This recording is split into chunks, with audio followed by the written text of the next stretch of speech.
This is David Harrison Greis with the Greis Report, your unfiltered daily voice for truth. Tonight, I want to start off by talking about the man who got the train running on time. No, I'm not talking about Mussolini, and you'd be forgiven for thinking that. I'm talking about the mad King Wannabe Donald Trump. His new thing is to get the trains running on time. Sounds a little bit like Mussolini, right? It's a bunch of fascist garbage, if you ask me.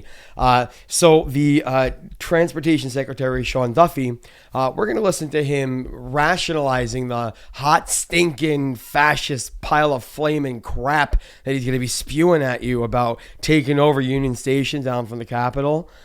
So let's take a listen to that clip and hear how delusional he really is. Union Station is frankly owned by DOT. We are going to take DOT from our partners back under DOT control, and we are going to make the investments to make sure that this station isn't dirty, that we don't have homelessness in Union Station. We want a place where businesses want to obtain leases and set up shop and serve the community of DC, but also the people that travel into DC via train. So today we're announcing that we're going to take Union Station back under DOT control. Not a power play, we've always had it, but we think that we can manage the property better, bring in more tenants, bring in more revenue, and that revenue is going to allow us to make investments in this beautiful building. It needs investments. It's been, I think, neglected for decades, and it's showing its age. And again, we want to make this place beautiful and the premier train station, not just in America, but the premier train station in the world. You're insane. You and your whole team are insane. You're going to make America beautiful again by putting military on our streets and taking over our public transportation systems. That's not making America beautiful again. You know what that is? That's making America fascist. And for your own sake, I hope he doesn't go through with all of his plans, because everything that's coming, people like you are going to be on the out and out soon enough. Now, if you like what you're hearing tonight, please remember to like, subscribe, and down here, we have an email address, thegreisreport@gmail.com. Again, that's thegreisreport@gmail.com. Please send us any stories, tips, leads, videos. We're always happy to boost any story on the air that you want to have aired. Now, one of the things I do want to impress upon you is just how important it is to actually subscribe to our channel.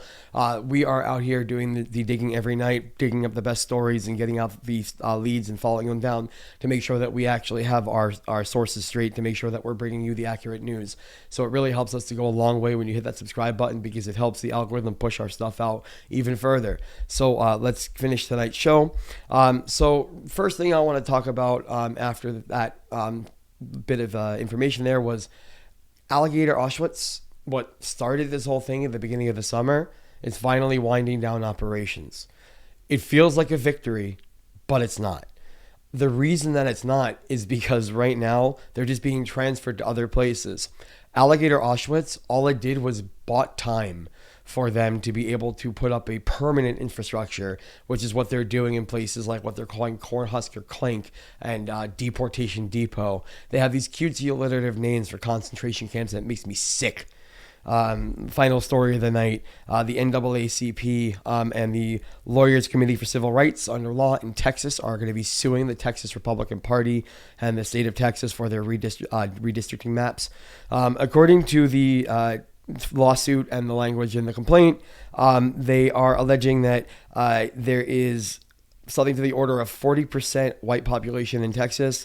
Meanwhile, they control 73% of the seats in the congressional districts as a result of this new redistricting map.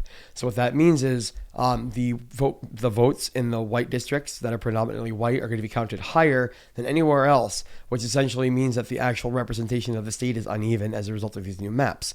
Now, this is what the lawsuit alleges. I personally believe this to be true. However, we'll see how this plays out in court and whether or not it has a legal leg to stand on. I believe it does. So thank you for tuning in tonight. My name is David Harrison Greis. Thank you for tuning in and have a great night.